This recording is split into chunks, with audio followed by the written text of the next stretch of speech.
عاقبۃ المتقین والصلاة والسلام علی رسولہ النبی الکریم وعلی آلہ واصحابہ اجمعین اما بعد فاعوذ باللہ من الشیطان الرجیم بسم اللہ الرحمن الرحیم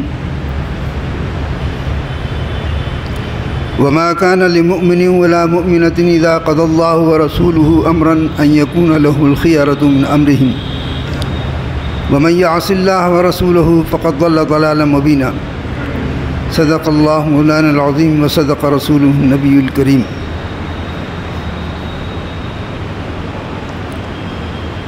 اور کسی بھی مومن کو یا مومنہ عورت کو، کسی بھی ایمان والے کو یہ حق نہیں ہے کہ اللہ اور اس کے رسول کا جو کوئی فیصلہ کر دے، جو فیصلہ اللہ اور اس کا رسول کر دے، تو پھر کسی بھی مومن اور مومنہ کو یہ حق نہیں ہے کہ اس فیصلے میں تبدیلی کرے۔ یہ کسی کو حق نہیں پہنچتا ہے، کسی کو اختیار نہیں ہے۔ ان یکون لہم الخیرۃ من امرہم، کوئی اختیار نہیں۔ ومن یعص اللہ ورسولہ فقد ضل ضلالا مبینا، اور جو اللہ اور اس کے رسول کی نافرمانی کرے گا تو وہ پھر کھلی ہوئی گمراہی میں ہے۔ یہ واضح اعلان ہے قرآن کریم کا کہ قرآن کریم کے نزول کے بعد اس کے جو بھی فیصلے ہیں وہ غیر تبدیلی فیصلے ہیں، ان میں کسی طرح کی کسی قسم کی تبدیلی نہیں کی جا سکتی۔ جو اٹل فیصلے ہیں ان میں کوئی تبدیلی نہیں۔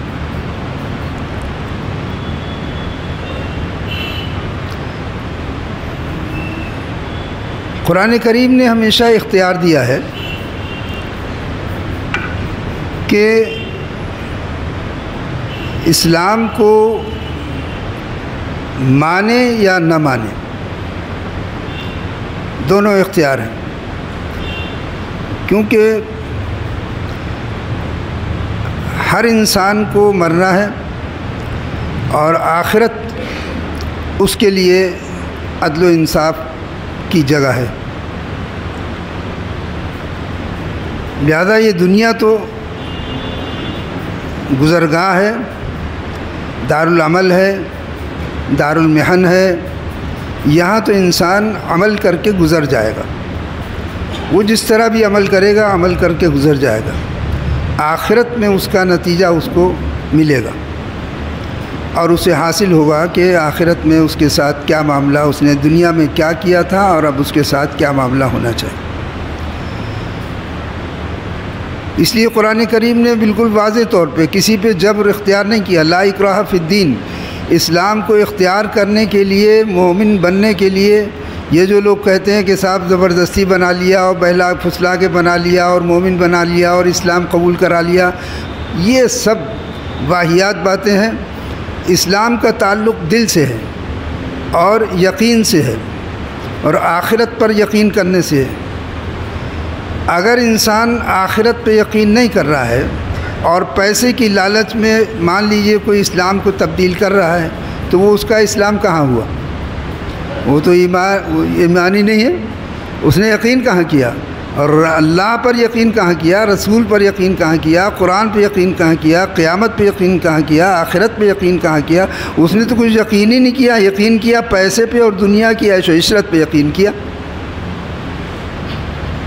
تو نہ تو کسی لالچ سے تبدیلی مذہب ممکن ہے، اور جو ظاہری طور پہ کرتے ہیں وہ دھوکے میں ہیں، وہ اسلام نہیں ہے۔ جو مرد کسی کو بہلا پھسلا کے اسلام قبول کرا لیں، اگر وہ دل سے مومن ہو جائے تو الگ بات ہے، لیکن کسی بہلانے پھسلا میں لالچ میں اگر آ کر کوئی ہوتا ہے تو ایمان اس کا قبول نہیں ہوگا، چاہے وہ یا کوئی مرد ہو یا مومن ہو۔ فمن شاء فلیؤمن ومن شاء فلیکفر، جس کا جی چاہے ایمان لائے، جس کا جی چاہے ایمان نہ لائے۔ انا اعتدنا للظالمین نارا احاط بہم، آخرت میں ہم نے انکار کرنے والوں کے لیے، ظلم کرنے والوں کے لیے ہم نے آگ دہکا رکھی ہے، اس میں اس کو ڈال دیا جائے گا۔ اس لیے کوئی اختیار نہیں ہے، لیکن جب قبول کر لیا تو قبول کرنے کے بعد اب قانون میں تبدیلی کا حق بھی کسی کو نہیں، اب کوئی حق نہیں۔ یہ جو آج خواہ کی مسلمانوں کو پریشان کرنے کے لیے بات کی جا رہی ہے کہ یکساں سب کے لیے قانون ہو، سب سے کی، ہمارے یہاں تو قانون بنا ہوا ہے، ہمارے یہاں تو لڑکی کو وراثت دی جاتی ہے، آپ کے یہاں نہیں ہے، آپ دیجئے، آپ کو کون منع کر رہا ہے؟ ہم سے قانون لیجئے، آپ کے یہاں نہیں ہے، ہم سے قانون لیجئے، اپنے یہاں کی لڑکی کو وراثت کو دیجئے۔ آپ کے یہاں طلاق کا کوئی طریقہ نہیں ہے، ہم سے قانون لیجئے اور طلاق دیجئے۔ آپ کے یہاں دوسرے نکاح کا کوئی طریقہ نہیں ہے، ہم سے قانون لیجئے اور دوسرے نکاح کرائیے اپنی عورتوں کو۔ مصیبت میں تو آپ اپنی عورتوں کو ڈال رہے ہیں، اور آپ اپنی عورتوں کے بہانے سے ہم کو مصیبت میں کیوں ڈال رہے ہیں؟ اس لیے چاہے لا کمیشن ہو، چاہے مرکزی حکومت ہو، اس بات کو اچھی طرح سمجھ لینا چاہیے کہ یہ سب سیاسی کھیل ہے، سیاسی پروپیگنڈا ہے، اس کو صرف مسلمانوں کو پریشان کرنے کے لیے کیا جا رہا ہے۔ دوسری اقلیتیں بھی ہیں، لیکن دوسری اقلیتوں کا مسئلہ یہ ہے کہ ان کے لیے کوئی پریشانی نہیں ہے، وہ جس قوم کے اندر چاہتے ہیں ضم ہو جاتے ہیں، اس لیے انہیں پریشانی نہیں۔ پریشانی لوگ کہتے ہیں کہ نا مسلمانوں کو پریشان نہیں ہونا چاہیے، مسلمانوں کو اس کے پیچھے نہیں لگنا چاہیے۔ ارے مسلمانوں کو پریشان اس لیے مسلمان پریشان ہے کہ دوسری اقلیتیں جو ہیں ان کے یہاں کوئی مسئلہ ہی نہیں ہے۔ میں نے ایک سکھ کو دیکھا، سکھ سے میں نے کہا، وہ آرتی اتار رہا تھا رام کرشن کی آرتی اتار رہا تھا۔ میں نے کہا بھائی گرو جی یہ کیا کر رہے ہو؟ یہ میرا واقعہ ہے، ادھر ادھر کا نہیں ہے۔ میں نے گرو جی یہ کیا کر رہے ہو؟ دکان میں تھے، کپڑے کی دکان تھی، کہنے لگے یہ وہ ہے۔ میں نے کہا نہیں بتاؤ کیا ہے؟ میں نے کہا بھائی ایسا ہے، برا نہ ماننا، گرنتھ ہم نے بھی پڑھی ہے آپ کی، ہم نے قرآن بھی پڑھا ہے، لیکن ہم نے گرنتھ بھی آپ کی پڑھی ہے۔ آپ کی گرنتھ میں کہیں مورتی پوجا نہیں ہے؟ یہ مورتی پوجا کیا ہے؟ یہ آرتی کیا ہے؟ آپ کی گرنتھ میں تو شروع سے لے کے آخر تک کہیں نہیں ہے۔ آج آ کے کہنے لگا بھائی کیا کریں میاں جی، بات یہ ہے کہ اب ہماری عورتیں ان کے یہاں، ان کی عورتیں ہمارے یہاں، سارے ادھر سے کھان ادھر سے پین، یہ سب ہمارا سب ایک دوسرے سے مل گیا ہے، اس لیے اب کیا، اب مارکیٹ میں بیٹھے ہیں، اب جیسا یہ کر رہے ہیں ایسی ہم بھی کر رہے ہیں۔ تو دوسری اقلیتیں جو ہیں ان کے لیے یہ ہے کہ وہ تو ضم ہو جاتی ہیں دوسروں میں، ان کو دقت نہیں ہوتی ہے۔ دقت ہم کو ہے کہ ہم ضم نہیں ہو پائیں گے، اس لیے ہم اس قانون کی مخالفت کرتے ہیں، اور اس قانون کی مخالفت انشاءاللہ آخر دم تک کرتے رہیں گے، اور یہ ہو بھی نہیں پائے گا۔ یہ خالی سیاسی کھیل ہے، اس کو زیادہ پریشان ہونے کی ضرورت نہیں ہے۔ میں بار بار ایک بات کہتا ہوں، وقت پورا ہو گیا ہے، اور بہت مختصر بات میں ساری بات کہہ دیتا ہوں الحمدللہ، لیکن اس بات کو یاد رکھیں اور اس پر عمل کریں۔ کوئی کسی بھی طرح کی بھی قانون بناتا ہے، طلاق کا قانون بنایا کہ صاحب طلاق جو ہے وہ 3 طلاقیں نہیں ہوں گی، تو مسئلہ یہ ہے کہ آپ 3 طلاق دیتے کیوں ہیں؟ آپ کیوں دیتے ہیں 3 طلاق؟ جو مسئلہ کھڑا ہوگا، مسئلہ یہ ہے کہ لڑکی کو وراثت نہیں ملتی، آپ اپنے جائیداد میں لڑکی کو وراثت کیوں نہیں دیتے ہیں؟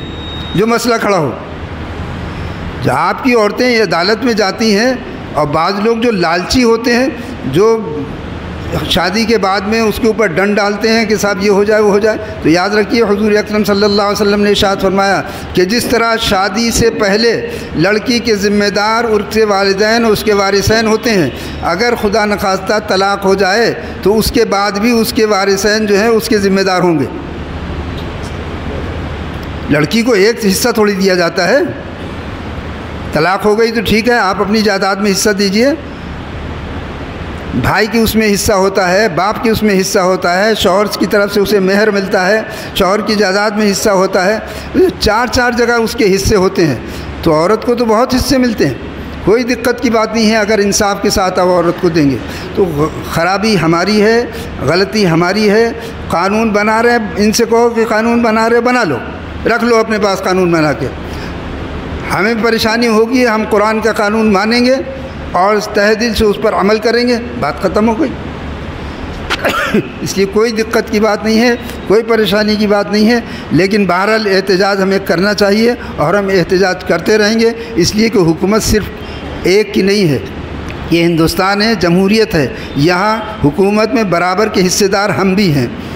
قانون کے اندر ہمارا حق رکھا گیا ہے، ہمارا حصہ رکھا گیا ہے۔ جب ہندوستان آزاد ہوا تھا ہم نے خون بہایا ہے، ہم نے قربانیاں دی ہیں، تو اس ہندوستان کے اندر ہمارا حصہ ہے۔ تمہارا ہی صرف حصہ نہیں ہے، دوسروں کا جتنی سب کا حصہ ہے اس میں ہمارا بھی حصہ ہے۔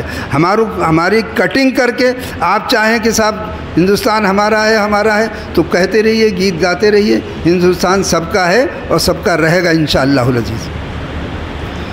ہمیں صرف یہی کرنا ہے کہ ہم اپنے قرآن پاک پر عمل کریں اور جو اسلامی قوانین ہیں ان پر عمل کریں، اور جو دشواریاں آتی ہیں علماء سے، مفتیان کرام سے، قاضی شہر سے یا قاضیوں سے، ان سے فیصلے کرا کے اور اس پر صبر کر کے، اس تحمل کر کے اس پر عمل کریں۔ خداوند تعالیٰ اسلام کی احکامات عمل کرنے کی برکتیں آپ کو حاصل ہوں گی۔ خداوند کریم ہمیں عمل کی توفیق عطا فرما دے۔